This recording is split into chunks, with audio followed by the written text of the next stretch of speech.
Hi, everybody. I just want to introduce our speaker tonight on radical candor. We're going to have Eric Peterson talk to us about this book. So I'm going to hand it over to him. And Eric, if you could just introduce yourself. I'm going to keep it here. Go ahead and introduce yourself, and then I will stop sharing. Sure. I'm Eric Peterson. I work for Charles Schwab and Company today as a program manager. I lead a number of teams in the adoption of the OKR framework. I am considered a release train engineer as one of the roles that I play, but I also am a servant leader in all aspects and really appreciate all the hard work that Agilists today are bringing to the workplace, and very happy to be here. Thank you. All right, it's all you, Eric. All right. Well, excellent. Again, thanks for having me tonight. This isn't my first time in coming to one of the Agile special interest groups. I've had opportunities to be invited to a couple of the other ones. And so I'm really excited to be here with you all tonight talking about radical candor and what that means. And in particular, I'm happy to hear that several of you have read the book also, because I intend for this to be collaborative and a conversation. So your insights into various aspects of the book, Nicole, Chris, and Tron, don't be afraid to speak up, because I think you're going to add a lot of value to the conversation and bring in some dimensions that that we wouldn't hear if you weren't with us tonight. So just diving straight in, let me just check this first. Is everyone able to see my screen? Am I sharing? Yes. Okay, good. Because in one of these prior ones, I went a few slides in, and nobody told me that I wasn't sharing. So these are the learning objectives. So just kind of get these up on the screen for you. There's so many things in this book that we could talk about, and those that have read it understand it is packed full of content. And I really see this book as an amalgamation of Kim's career, which I'll share a little bit more about that in a moment. Our agenda for tonight is here. Sequentially, this is what we're going to do. I can't promise we're going to end exactly at 7:15, but we're going to get really close to that.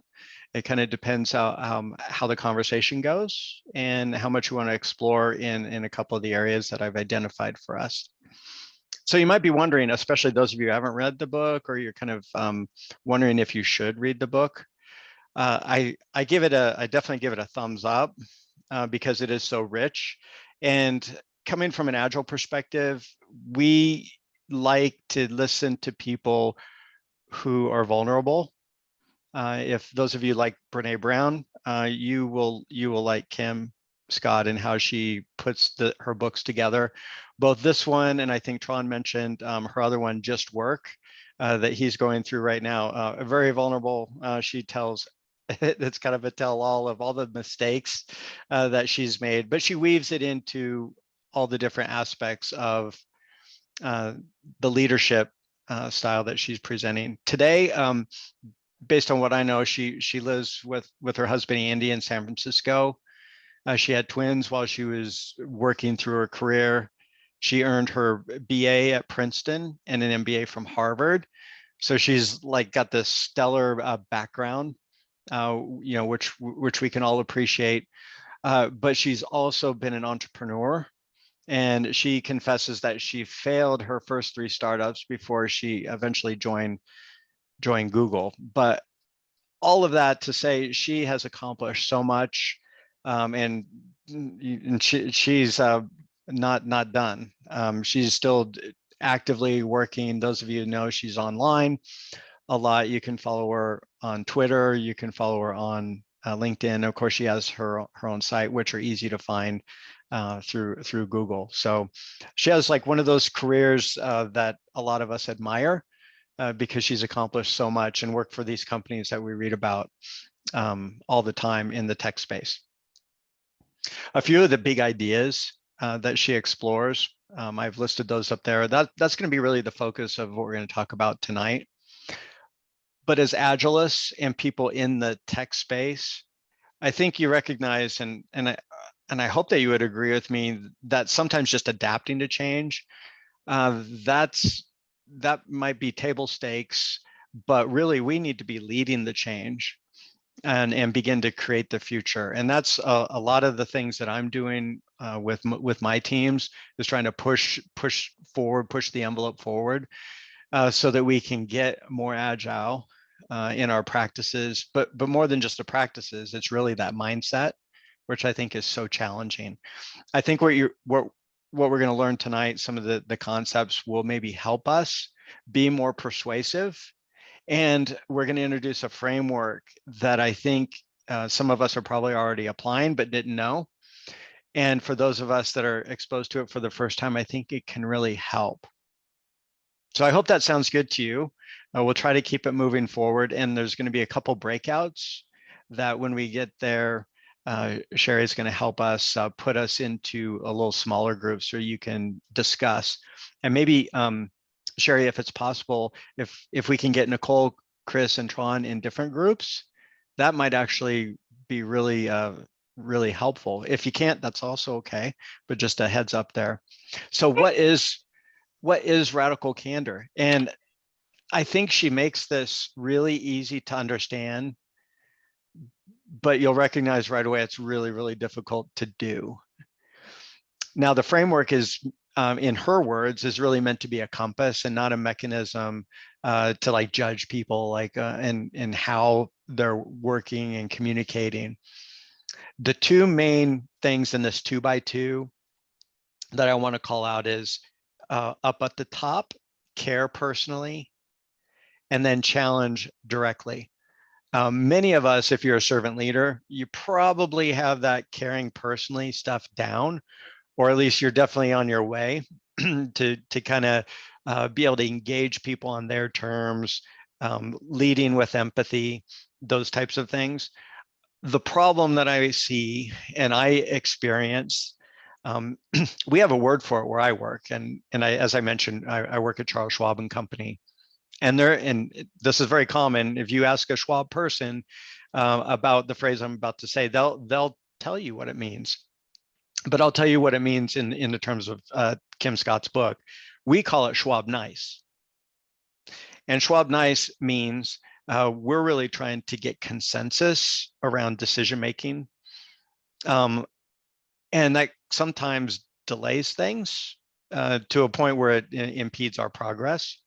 We don't want to hurt anyone's feelings. We're very relational, but sometimes to a point where we are not actually helping.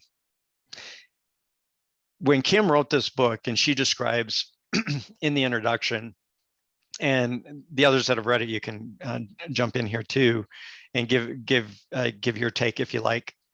But she talks about the challenge she had in naming the book, calling it radical. And in her words, though, she defined it a little bit differently in the book here. So she feels like there's certain things that we need to do, and using the word radical help really drive attention to it. But what she's really trying to say is what is truly essential in our communication, in being truthful and honest with our people that we care about, and that we shouldn't be afraid of this, that we should really lean into it and commit to not only caring about the people, versus, you could see she has an exclamation point down at the bottom where you don't care at all about people, and then where you don't just keep quiet. And I think that's the biggest temptation I see in teams today, is we don't want to challenge authority because we're afraid, or we just don't have the tools. So I think as we describe some of the other aspects that that counter radical candor, it'll help drive us more into that upper quadrant. I'm going to pause here, and I would love to hear from Nicole, Chris, or Tron who've been through this book, and sounds like maybe one of you even have taught some of the principles in this book. What do you think that we should know about radical candor, just kind of up front and setting the stage for the discussion?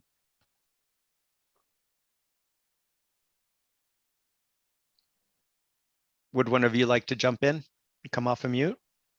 I'll jump in with one thought, and that is what I noticed about this chart that she uses is that it presupposes a context of a relationship that matters.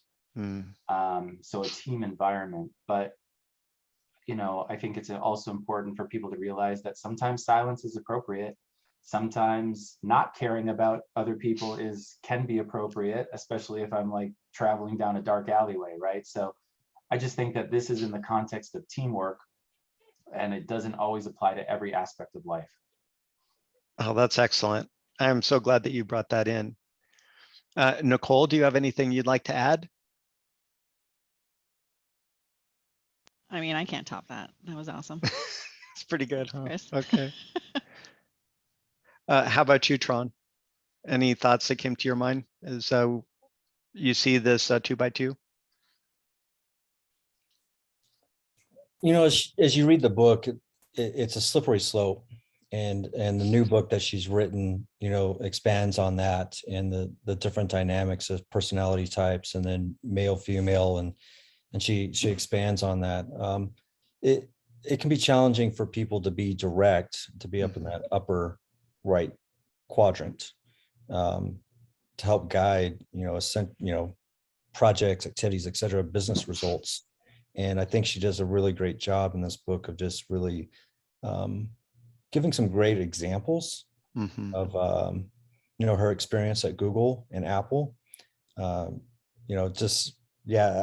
could talk on and on, but I'll turn it back to you. But actually, I'm glad that you brought that up, because she compares and contrasts her time at Google and Apple.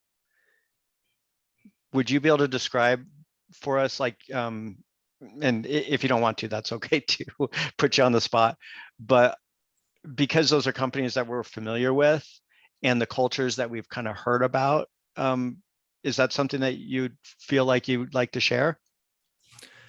I'm not as well versed to speak to it on here. What some of the key takeaways was just some of the leadership examples that she had from Sheryl Sandberg and working with her first, and just the establishing trust and the directiveness, and then a big cultural shift going to Apple.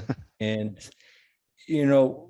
a big takeaway I see for me is people like to idolize some of these individuals, like a Steve Jobs, and they love to quote him. And I think she paints a really great backstory of what worked well at Apple. And it's not a quote from Steve Jobs that made them successful. There's a lot more to the minutia behind the scenes. And I think she really articulates that well in relation to this topic and how they drove their business success. And I think that's missed a lot. So I get out of it. So thank you so much for being willing to share that. And hopefully the others that shared, you're not going to be shy as we go forward if I bring you back into the conversation like that. So I wanted you to hear that. There's a lot of interesting details just because of her career that you might find intriguing if those companies are interesting to you. So the first topic that I would like to dive into just a little bit more is, this whole thing about bringing your whole self to work. We talk about that where I'm employed. You hear about being authentic, being able to be yourself and having your own identity. But sometimes there's different aspects of it that I think it's worth diving into a little bit even tonight. Part of what we do in the Agile community is we want to build relationships that extend beyond our actual workplace. And so, using part of the time to get to know each other a little bit more, I think is important. And the aspects of like who we are as people, sometimes we forget that, or maybe we don't forget it, but we don't want to share it. But I can tell you that if people don't know what you value, and if people don't understand your perspective because we're not sharing it, it takes longer for others to trust us, because they don't trust people that they don't know or that they don't understand their background. So it's really up to us as leaders within our companies and within our teams to share things that are important to us.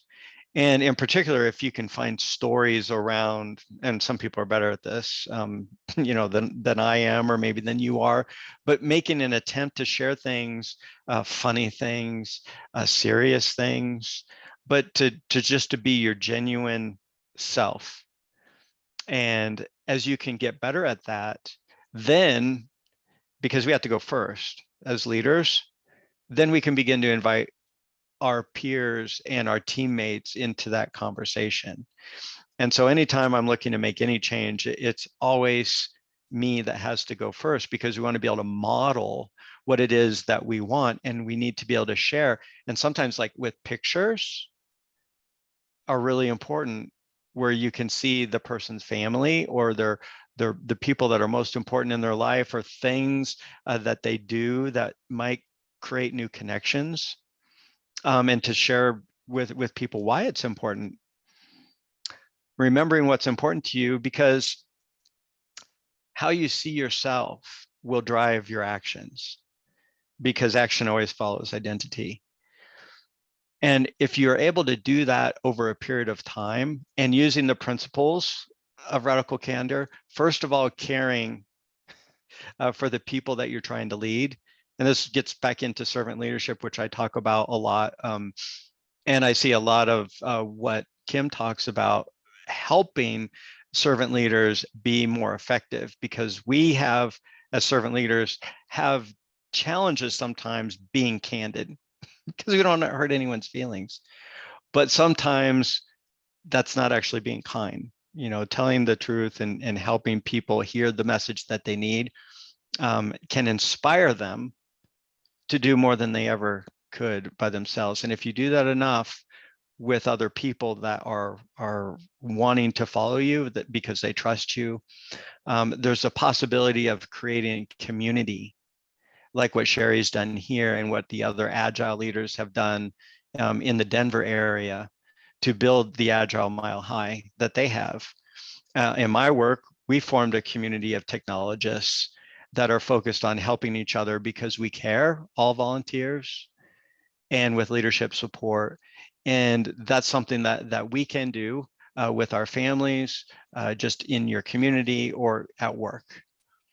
So right now, I'm thinking what might be interesting is, as I've kind of put these questions up on the board here on the presentation, think about these as I'm flashing them up here, because we have to know who are we?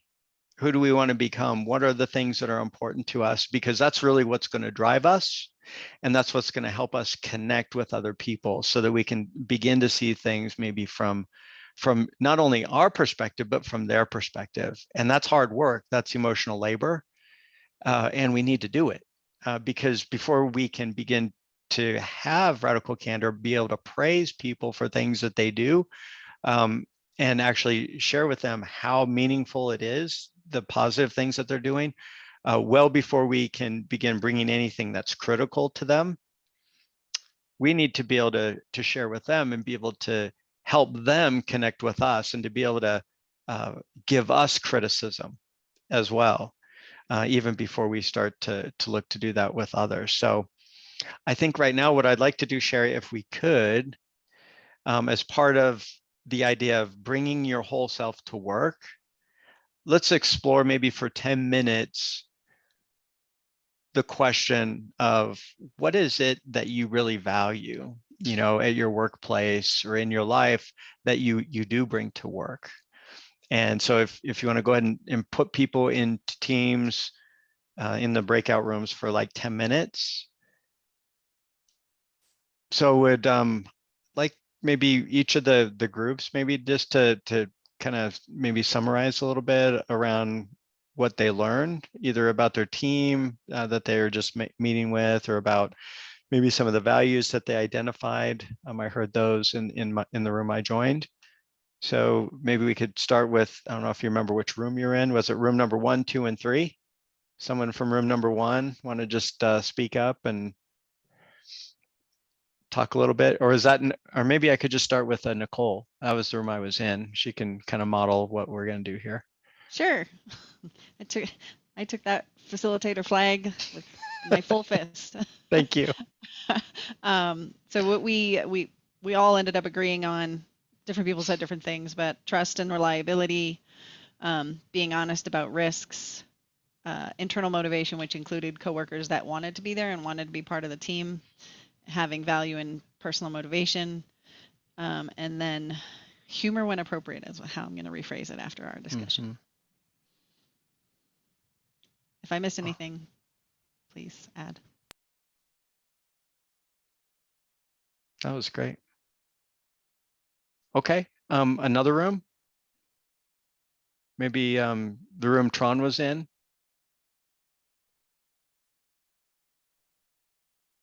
Authenticity, teamwork, was important. Establishing trust was critical for collaboration and communication. Big topic that we discussed. Terrific. And Chris, what about your group? Yeah, we had a conversation.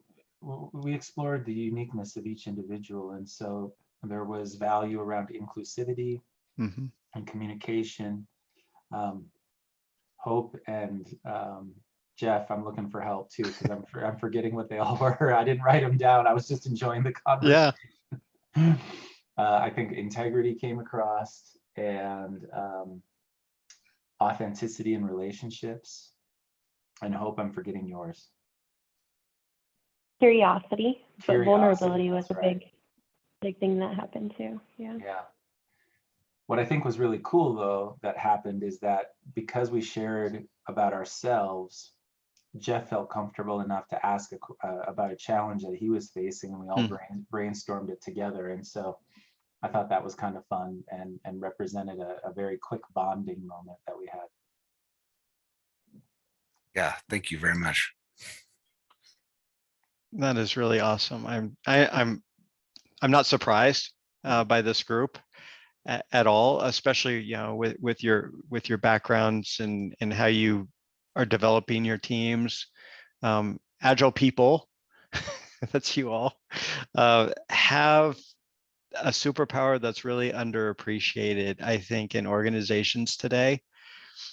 I'm hoping that we're going to change that, where leadership is really looking to people with the mindset that you all just demonstrated to help bring the change that they want so desperately, but sometimes get stuck in, I'll just say, bureaucracy for other, maybe that's a nice way.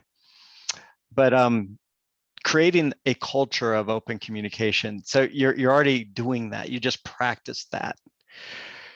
And back to the 2x2 and understanding what are these other quadrants, what do those represent? And we're going to have another breakout about these. And the one and when we do that, let's talk about the one that maybe gives us the most trouble. Before we do, let's like kind of review what each of these mean. So we know. Are you wanting to share a screen, Eric? Oh, sure. Thank you. See there, people helping me. I need to. That's interesting.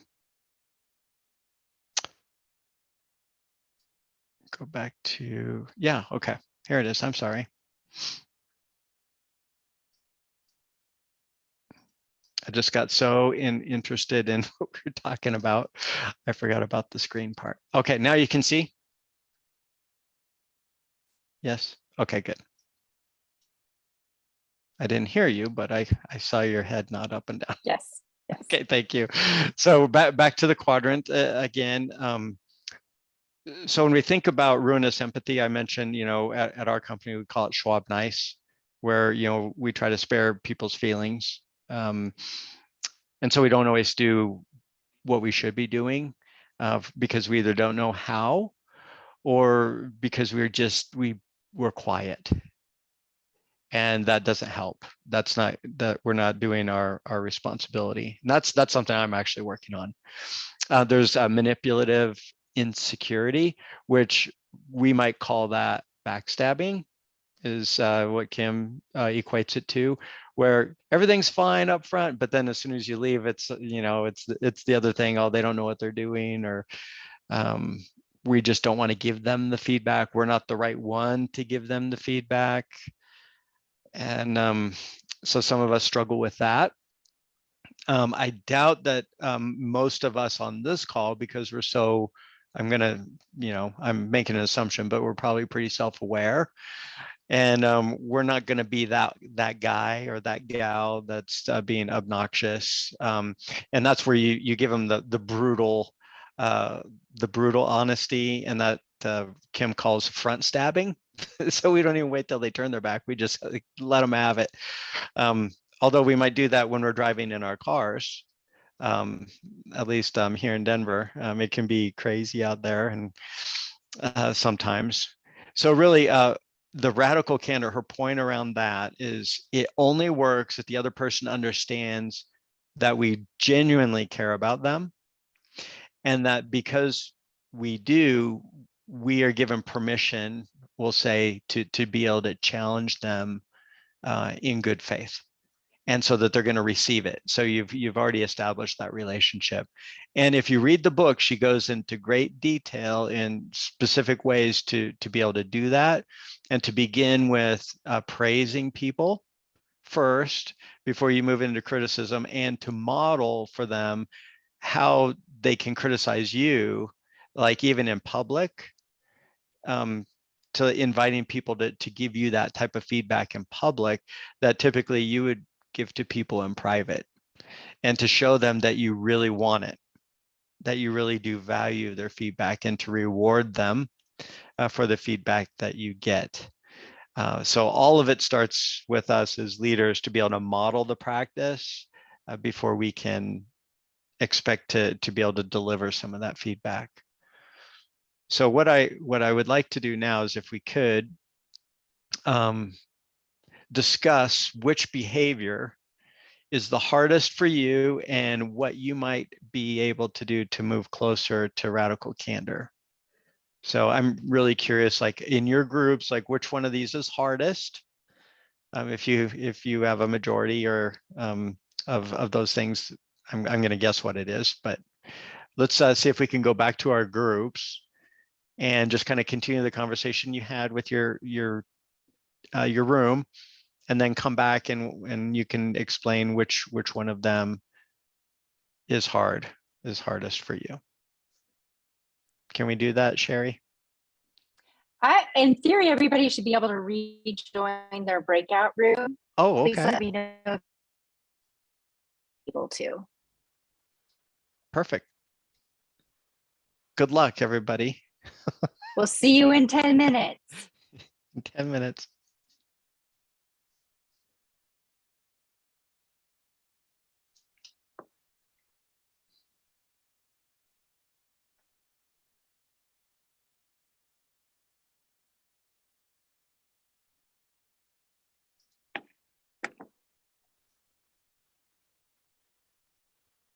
No, I see people are going. Yeah, I'll help. That is so folks cool. along. Yeah, I'll help them along. Oh no, no. Well, I don't know. I'll let them poke along. Okay. I see some that say not joined, not joined. So it might be Samantha and Nicole that are hanging by themselves. I see. But everybody else has rejoined their group. But I can't, for some reason, I'm not able to move Anna or Annie B into. Can they hear you? I don't know. Yes. Okay. So well, yeah, we can... go ahead. Yeah, I'm not able to move you guys. You should be able to hover down at the bottom and it should say breakout room, and you should be able to rejoin your breakout.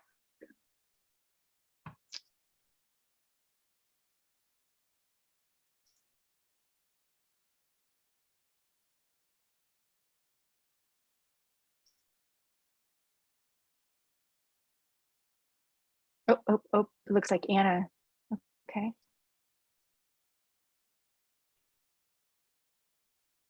Hey, Anna, let me put you in a breakout room, okay?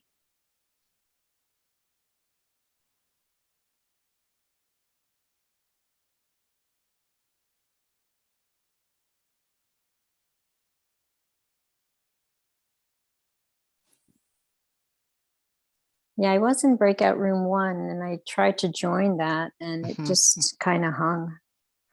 Oh, okay. So you're kind of like in transit and then you kind of, Yeah, so I just interesting. disconnected and rejoined. Okay. So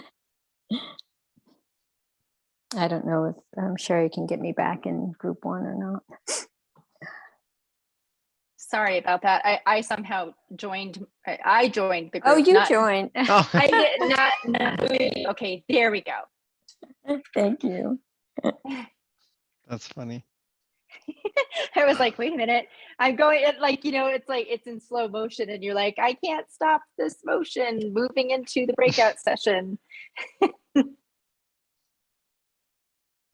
So if it's okay with you in the group, it's okay to extend this. It's totally fine. Especially if we're getting this interaction with people. Okay.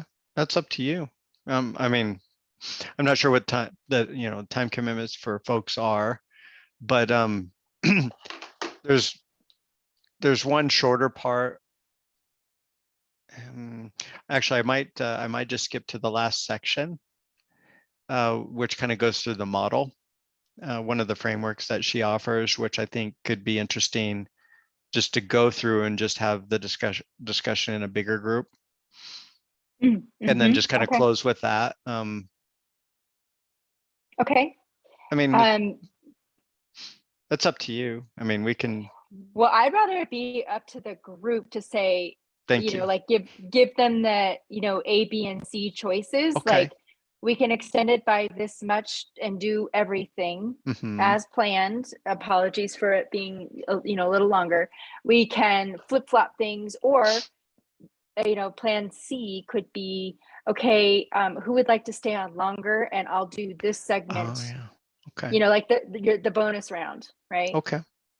So, kind of offer up 3 options, because I'm fine either way. All right. I'm good with that.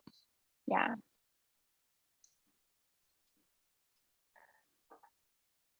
And I actually did put my timer on, so we've got plenty of time. We probably cut them short the last time. You think so? I don't think we did. I think Okay.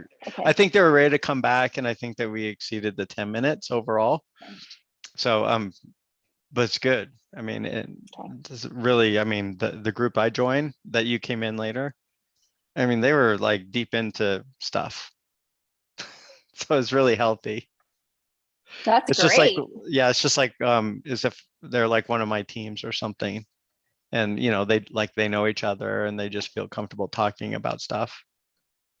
Nice. So that's really encouraging. So your predecessor and you've done a good job in cultivating it. I found that at every group. I think I've spoken to what was Mark Eastman's group. The one they did for coaches. I spoke that one.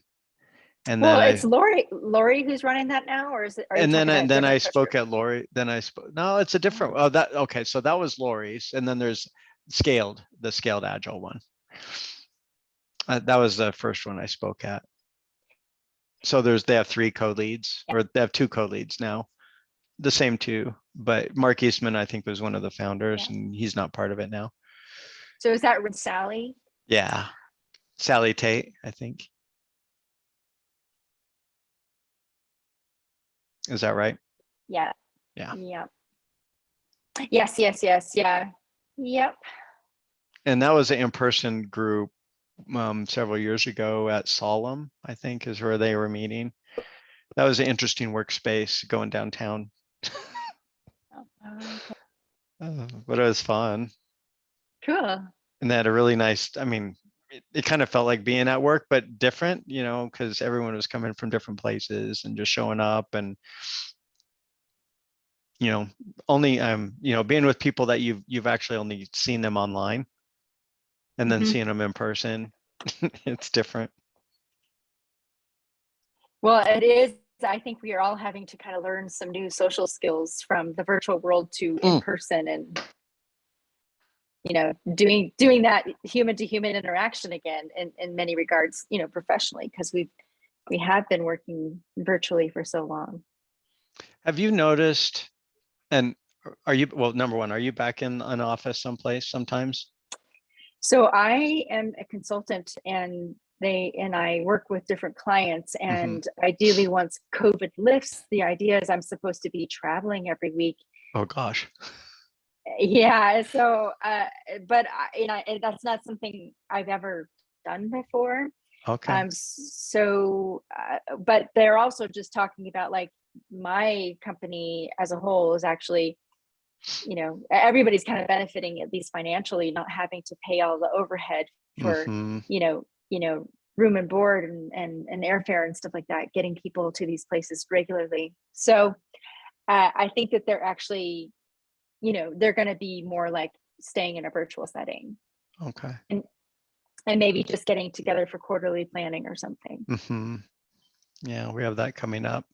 I was just going to share, and maybe this wouldn't mean anything to you at this point, but I've noticed some people are different in their behaviors and how they interact than what I remember 2 years ago.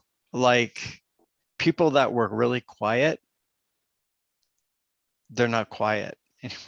They're like really talkative, like different, like Wow. totally different. Like, not that maybe they weren't before, but now they're like, they want to express themselves. And I've noticed this in two, like, leadership people.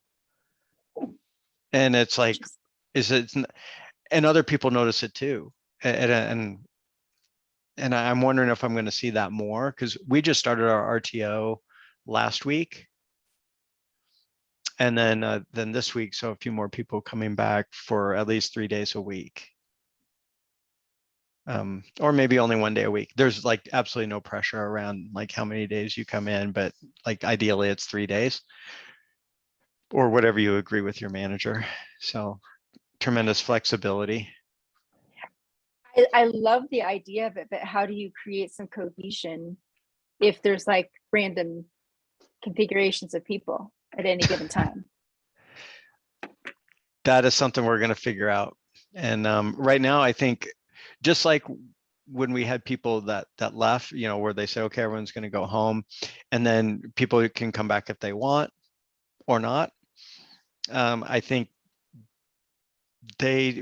our leadership, just like senior leadership, or probably, this is just me guessing, that they don't want to apply anything that feels like pressure right now. Yeah. And they're going to just hold that line until, I don't know what the trigger would be where they would maybe make a change. But I don't think it's anytime soon. I don't think they want, because people have a lot of, they're dealing with a tremendous amount, some more than others in their situations. And it's just, they're being smart, I think, and they're really just letting people decide. And the companies, I think, that do that are going to be way better off in the future, because they'll have a very loyal workforce that will have appreciated what they did and how they can work. But you bring up a great point. And I will say that the people, because I've been very involved in the RTO stuff, the people that come in, they say, I didn't think I wanted to come in. But now that I'm like, just for an event, like we did 10 activities over 2 weeks, over the last 2 weeks. And we're finding that people that do come in just to participate with one of those, they're like, I didn't realize that I missed this so much. And so they're kind of Mhm. rethinking how much they want to be away versus coming in and interacting with individuals on their teams. And even if they don't have their teams on prem, that they just like being around other people. So I'm learning so much by how people are reacting to the environment now. We'll see. Yeah, it sounds like a huge sociology project to understand. Looking forward to reading your book or someone's book here someday, and they could tell us all about how it worked out. Is everyone back? It looks people are- like it. Okay, go ahead. Everybody who's here, say that you're here. Just kidding. I think everybody's back. All right, cool. And I have a question before you leave that slide. Oh, sure. Yeah, I'll go back. Mhm. Yeah, I'm just looking at it again. And I didn't read the book, so I don't know if I'm jumping into something maybe that the author, Kim, did. But what I've been noticing in my consulting, because I do a lot of leadership and executive coaching as well, and organizational coaching, had a client just recently where it seemed like they toggle diagonally. So they were in the ruinous empathy. We have to be nice, nice, nice, Mhm. to the point where they got triggered and then they blew up into obnoxious aggression. And then I also had leaders who, I don't know if they were wanting to focus on radical candor, but they ended up being manipulative in sincerity, right? So it sounds like they're wanting to be radical candor, but really they're manipulating and using the information against the team, against the organization, to the point of one person got fired for trying. It's like, oh, you want radical candor? I'll share something. And they didn't like what they heard. It wasn't obnoxious. It wasn't nothing. It was just kind of direct, like, and then the whole organization just like contracted into ruinous empathy. But I'm seeing this diagonal, I guess, pivot or ping-ponging. And I'm just wondering if Kim, the author, talks about it.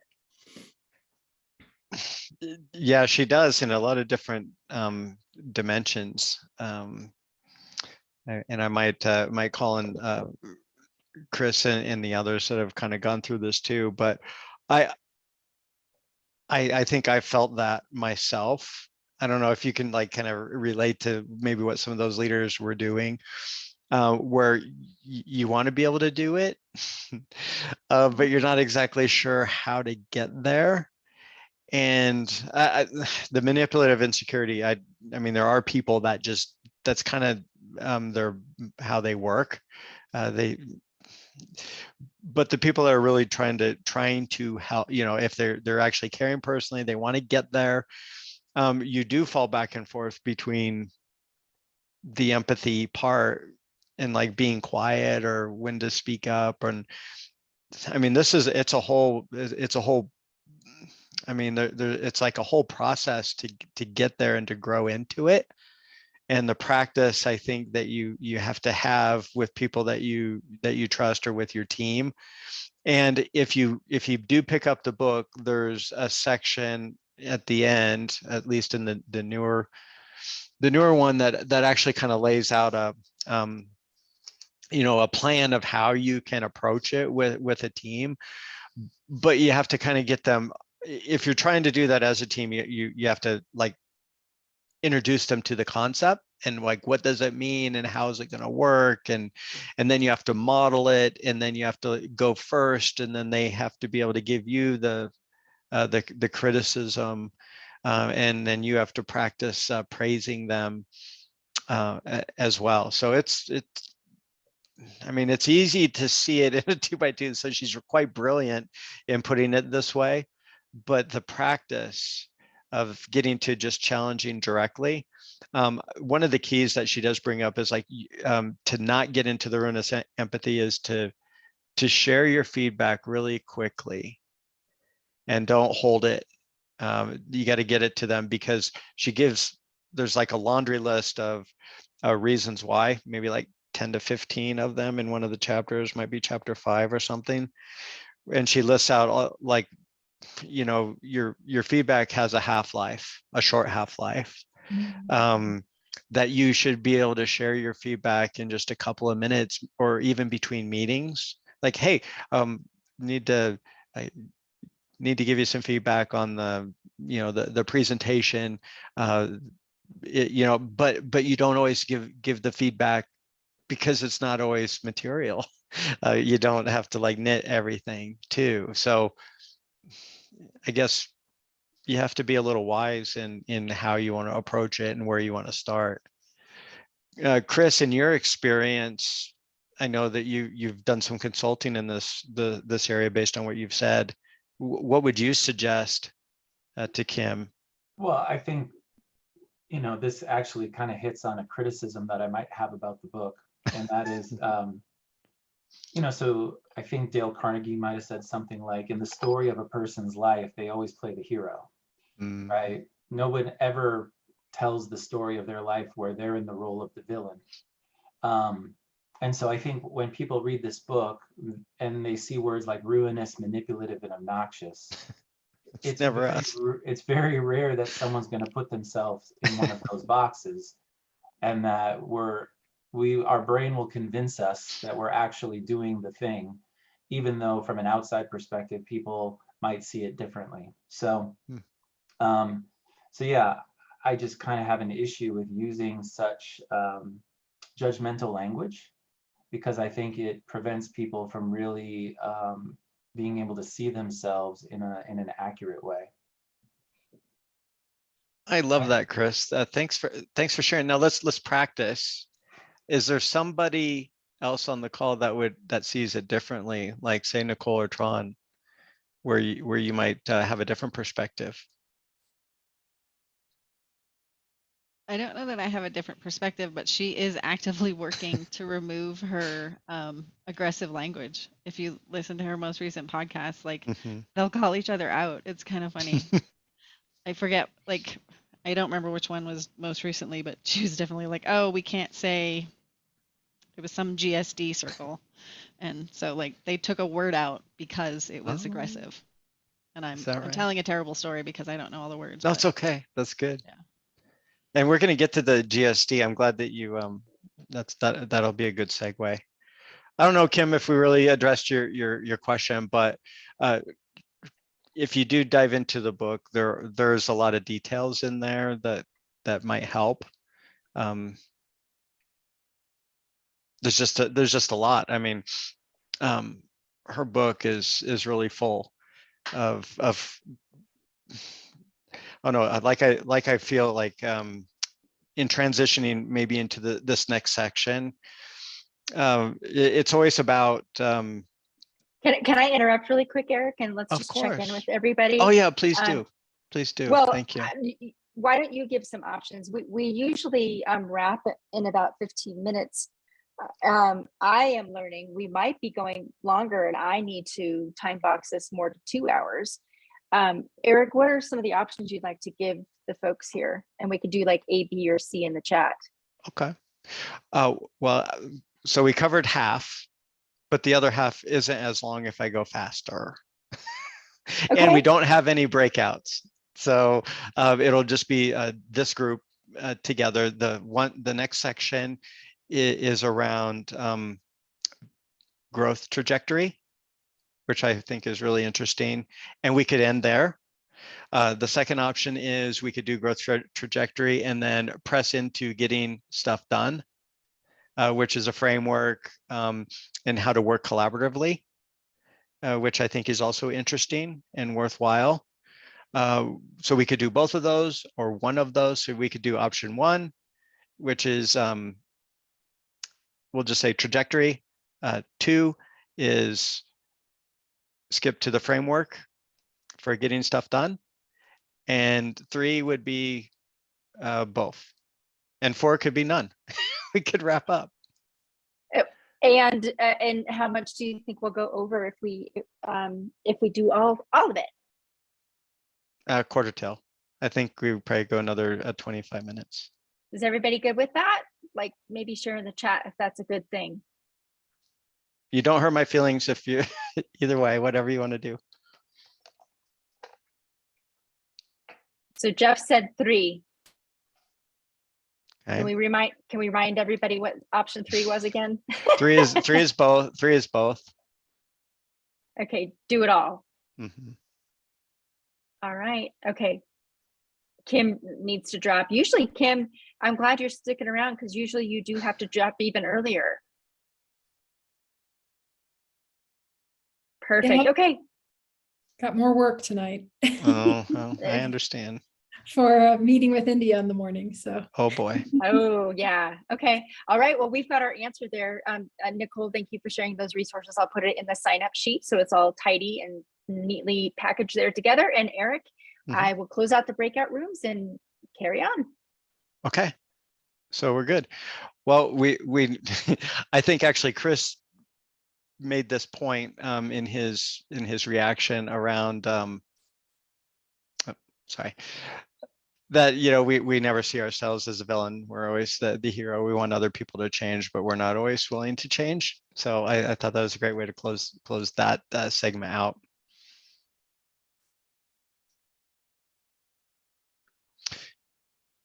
Now this one, she picks out this interesting concept about how we think about people's career progression and how people grow. And she shares her transformation in thinking in how she views people that are on different trajectories. And she just compares and contrasts a couple of them. And I copied the language directly out of the book here into this chart, where she talks about individuals that are on a steep growth trajectory and compares those to those that are on a gradual growth trajectory. And from her perspective, I found this interesting, that she valued people that were on a steep growth trajectory. And sadly, or happily, because she's changed her opinion, that she doesn't think that way anymore. So like one of the challenges I had in the book is I don't know if I would have liked working with her or for her as she was going through her transformation and how she thinks and teaches today. I don't think it was the same when she was working at Apple and Google as what we find in the book. That was my impression only. But here's the thing that I think is important for us as people that are growing in our careers, is to understand in her dichotomy that you can be a superstar, and then you can be a rock star, and then you can be a superstar, but there are no B players. It's just a matter of like where you're at in your career and where you are wanting to be in your growth. So she definitely makes the point that there's certain people that are really ambitious. They want to just go up, up, up.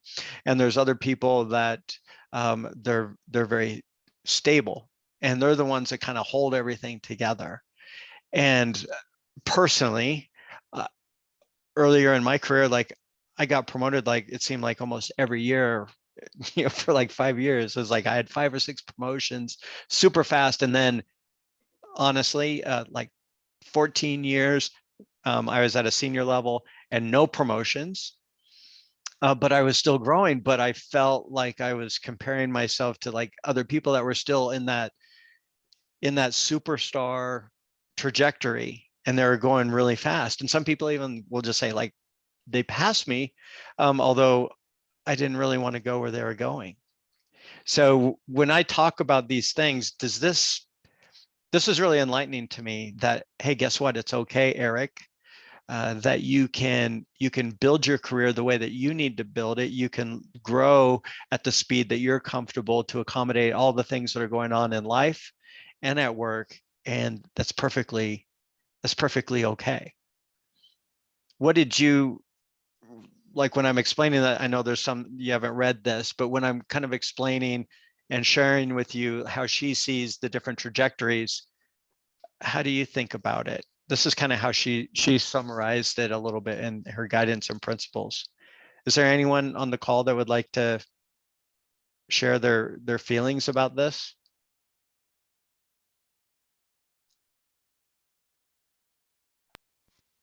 And it's okay. You don't have to. I can go. I thought this was awesome. Like Mhm. superstars and rock stars.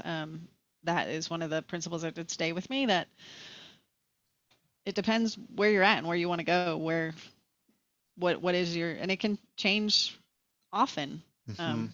She gave her example of when she was pregnant, she needed to just be the rock star that got her work done and did it really, Yeah. really well, but she had to focus on staying healthy.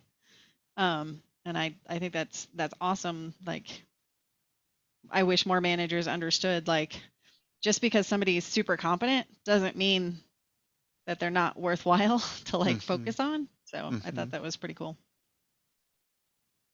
Yeah, I wonder.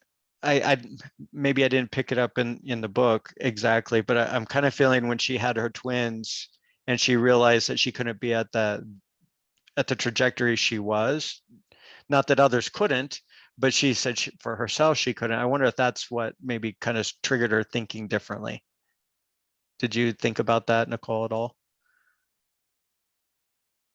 I didn't. I think she told a different story of when I forget his name, the one that she didn't manage well. There's a few of those. He has like a Bob. It's like Bob. The Okay, Bob I story. remember Or something, Bob. like, The Bob story. so, yeah. I think it was later where she realized and then was able to look back on her life. Okay, maybe that was it. Chris, do you have a different recollection? I don't remember this part. I don't think it resonated with me much. Okay. But I guess what comes up for me in this moment is just thinking about expectations that we have of others versus expectations that we have of ourselves, and just how open are we about those. Yeah, that's good. Well, it was interesting. It was kind of like I took a lot of what she was saying and tried to apply it to like my workplace and how we do things. And when we do evaluations of individuals, we do the I'm not sure if everyone knows how this works, but there's like this traditional 9-box, which kind of looks like this, but there's actually 9 boxes as far as like if you are a high performer, high potential person, you would be in the upper right hand corner, and then everything else kind of goes down to low performer, low potential, and obviously then there's different strategies for trying to manage those people. So she kind of used that as the backdrop and then thought about what it should be like if there's actually people that are in different growth trajectories. And you can read the book to kind of see her perspective on this. I don't know like where that actually works, but if you're a manager, I think there's opportunity to think differently about how people grow, whether they're on this higher trajectory for right now, or if they're in the steady trajectory, but they can both do excellent at their jobs and have excellent performance, and they can continue to grow. So this chart was kind of came out of the book too, that I thought was worth showing because it really opened my eyes to a different way of seeing how my career has developed, and maybe being able to relate to other people who really are challenged in where do they go as a scrum master, for example. It's like, they're like, we need to go up. It's like, I'm kind of feeling, I mean, it's up to them what they want to do. But if they realize if they take a step up into we'll just say management, they might become less effective, or their work may become less enjoyable because they're so used to like working with individuals and leading and guiding teams, and they might not be able to do that as much.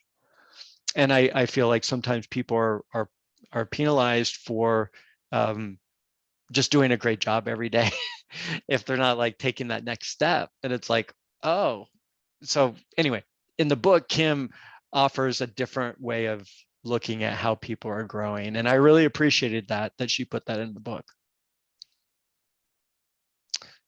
The last section for tonight is around this model, and here Chris, Nicole, and a little bit on each of these steps. It's a really simple model for getting stuff done that I really like, because I think a number of us, we do this mostly, but there's a couple of these steps that we probably, if we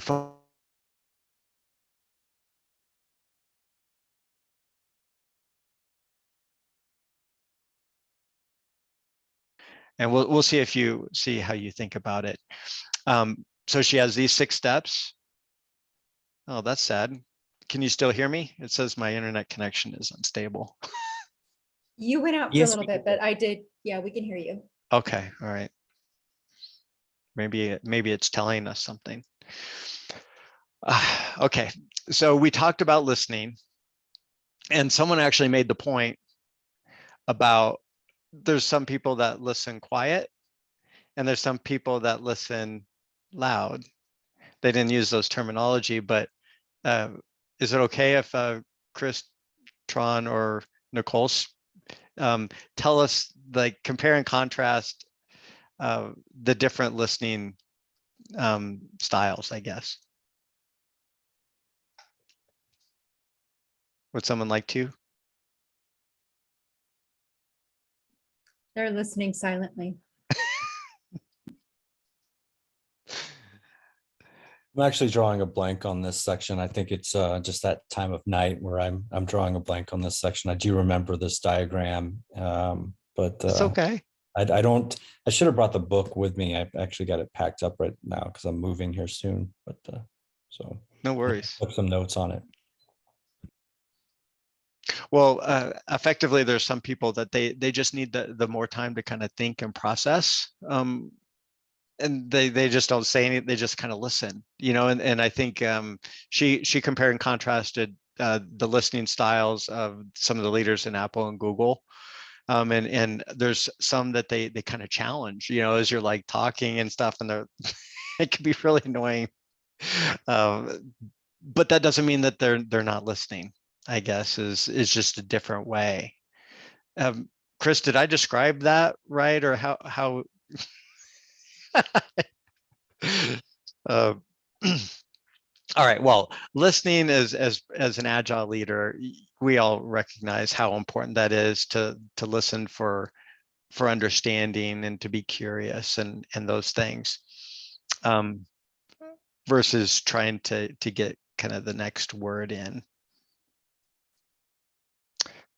So the next one, which I think agile people like this group, you're probably pretty good at, and that is asking those clarifying questions, reframing, to be sure that we do understand what somebody else is saying, maybe some mirroring or repeating back in different language to be sure that they understand, knowing your audience, those things. I really sense that Agilists have that down pretty well. The next step, though, I feel this is where I think we can do some improving. And part of it is, as a coach, in some cases that might be a little more difficult to get to a place where you can debate. I want to just share, like, there's the debate and decide is where I think we can make a lot of progress. The debating needs to be, according to Kim, and I agree, if we can separate that from the decision. So that way you can actually create an opportunity for conflict and debating both sides, or even like switching positions, depending on what it is you're talking about. And experimenting, run experiments in your teams on, like, hey, if we had a different perspective, what would that look like? Or having that opportunity to practice dissenting in your teams and getting people used to hearing a different point of view that they may not agree with fully, but being able to listen to it for the idea, not the person, and to do it in a way that I think someone on the call was talking about how important humor is. Kim thinks so too, is to, like, bring humor and fun into those debates.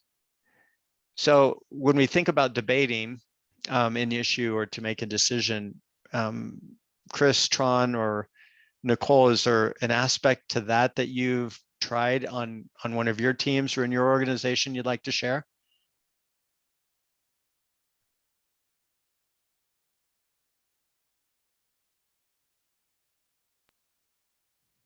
Debating is like by far my worst. Mm. So no, I haven't tried anything, or if I did, it didn't work for me. I mean, Or rather than debate, I might see that more as brainstorm. okay, tell us And, about that. Yeah. We're just, there's this idea of like divergent thinking and then convergent, and so we have to go into the groan zone, like they call it, where it's like, oh my God, these ideas are so stupid. But it's about getting really crazy ideas out there because that spurs other people's ideas. So anyway, I just would say debate kind of assumes that we're down to a few choices. And I think that there's an important maybe brainstorming piece in there.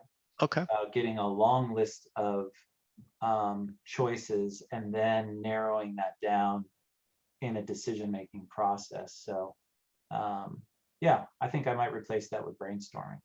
Yeah, she didn't bring that into her work, but that's definitely something I use. And I think that could potentially be a step in here that would add a lot of value before you get to the debating part.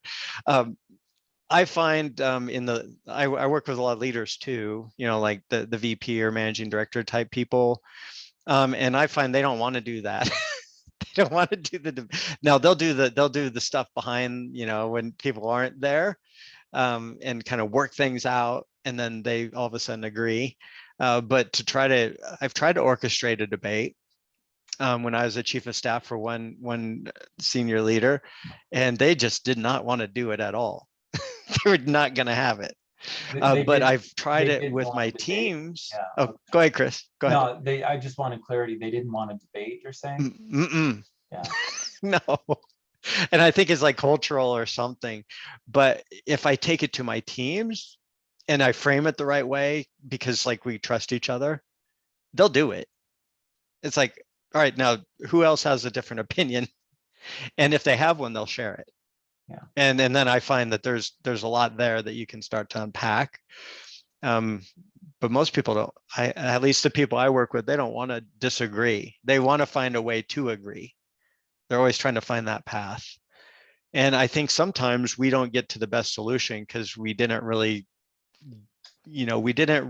try hard enough to find, I'm not saying the conflict, but just we didn't really want to dig into the problem deeply enough to get to the right solution, because eventually we get there. It just is later on, and then why didn't we do that? So I think some of the times that debate could maybe draw that out. And just I'm going to flip to the next one, which is the decide, because the teams I work with, they say we don't have time. We gotta let's get this thing going.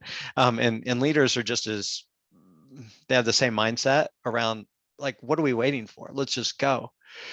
Well, because people are unsettled, and sometimes we skip through the debate, we get to the decision, and then we're sorry later. Or we get to a point where now we're into this persuading. And I like how she kind of breaks this out, because sometimes we don't do the debate. There's a decision that nobody knows about or how we got there. And now they're like just telling people this is what we're doing. And I find that to be very disruptive. And I mean, it really breaks trust of the team members when they're told. And so I like how she described in the book, after you've gone through the steps, you understand the problem. Not everybody's going to be involved in the decision. Decision will be made. But here's the part that sometimes we miss. And this is a part that I had to learn, not with this framework, but because I did it wrong for a long time, is that people want to understand, how did you arrive at that decision? And if you can explain it either with data or with rationale that they can relate to, you will let them express their emotions, because they might not agree, and it's okay if they don't, that you can establish credibility because you just walk them through the process. Where in the past, what I would say is like, oh, we're going to do this and we're going to do it in this time frame, and that's what leadership expects, and all the stuff that irritate us, I would use on my team. I don't so much now because I'm more aware, but they appreciate us when we show our work. That's her terms, is like, if you can logically show the steps you took, they'll most likely buy into it, even if they don't agree. What is your reaction to that? Do you think that would work in your area, or has that worked in your area? Anyone can take that.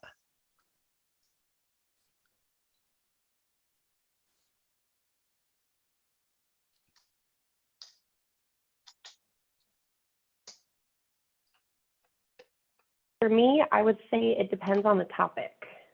Okay. So some topics are a lot heavier. An example is we discussed working remotely full-time. And that was one where, I think we tried to brainstorm. We tried to take the decision away and just brainstorm, try to get here to, and maybe not persuade, but figure out the benefits of, being in together, collaboration, and also being at home. Mm-hmm. And it was really hard to separate anything from the decision. Where did you ultimately land then? No one wants to come in. Okay.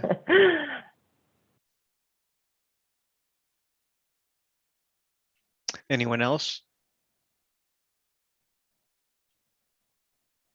Eric, as I look at this, Eric, I would just say that it strikes me as a model that works for very large companies. Mm-hmm. And I think there are a lot of smaller companies where, there's a lot more collaborative approaches that are possible. So I would just throw that out. Yeah, I think that's a great point.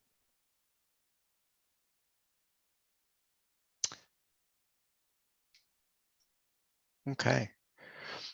Well, once a team has gone through these steps and they finally get to the execution piece, she suggests that we don't waste time, that this is where, the decision's been made, let's get going. And our job then becomes removing the blockers and when necessary to jump in and help the team. So it's like, this is what Scrum Masters do and Agile people do all the time, is they're not afraid to get in and swarm on problems. And that's pretty much what we do. So it really made sense there. Once the decision is made, that's we go. And I'm glad that she added this last step in, which is also what we do, and to change course when information changes. And so we learn and we adapt, and then we go again. So I see this process really does work. In the areas that I'm working mostly with, it's really that debate, decide, and persuade is a lot of the pieces that are missing, and that's probably, I'm guessing, where some of the radical candor can help. If we have established the trust, then you can have the debate, and as you make the decision, it makes it easier to persuade your teammates that this is the way to go once the decision's been made. I don't know. I just found it interesting. There's lots of different ways to arrive where we need to go. There's just a framework that she proposes, and those are the 4 areas that I really wanted to explore with you all tonight. And that just brings us. Go ahead. Yeah. Someone had a question. Just to add to what you were saying, I think one of the tough things, the Great Resignation, is probably there's a lot being documented about it, and maybe in a future session or just outside we can look at this. There's so much data being gathered, but I think at companies large and small, I just wanted to build on the other points. That lack of listening, lack of collaboration, when people were stressed at all levels of Mhm. organizations, large and small, you start telling, and it doesn't work out. Mhm. And you know, that's people have some needed to take some control for a Mhm. whole, you know, so many individual reasons. But that is like not doing this has cost, how many millions of dollars Yeah. have companies lost because they didn't follow a process like this over the last couple of years Sure. for all sorts of decisions to adjust. So thank you for sharing this, and Mhm. I'm checking out the book. So thank you. Yeah, it's worthwhile. Even the audio version is good if you're an Audible listener, or you can even get it from the library. At least where I live, you can check it out digitally for like 21 days and get it. Just get on the list. Lots of ways to consume this content. I have a quick Reggie? comment. Yeah, Reggie, I go have ahead. Yes, quick comment on this, basically, because you know what, this process is very, very fine. What you explained, that is also nice. But the problem is, if we do not have specific time for doing all this process, in Yes. that case, it fails. So, Yes, I agree. I mean, so the thing is like, ultimately, for example, if we have got 10 minutes, right? And in 10 minutes, it's not going to work. Sometimes it may extends to 1 hour or 2 hours, or 3 hours, or days, it may be, right? Yes. And then leadership doesn't allow that. So in that case, it fails. Excellent points. I would probably throw this into the more situational.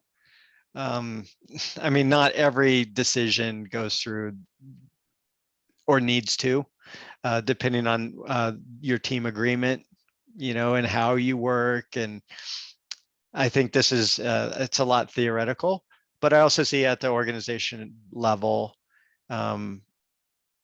they do follow this in some regard. At least that's what I've seen. It's just maybe sometimes they spend less time on certain points where the organization could be stronger if they spend a little more time on the debating and clarifying stuff before they just get to telling people. Just my opinion. Agreed. All right. Well, to honor our commitment here, definitely want to bring this to a close and turn this back to Sherry. Thank you so much, Sherry, for hosting and organizing this group. I really enjoyed it. I hope everyone that participated got something out of it too, that they can take away and at least think about and maybe influence how they want to approach some aspect of how they communicate with their teams and making decisions. Yes, thank you so much, Eric, for being here and sharing this. And it clearly has inspired many people to run out and get the book. Terrific. Thank you.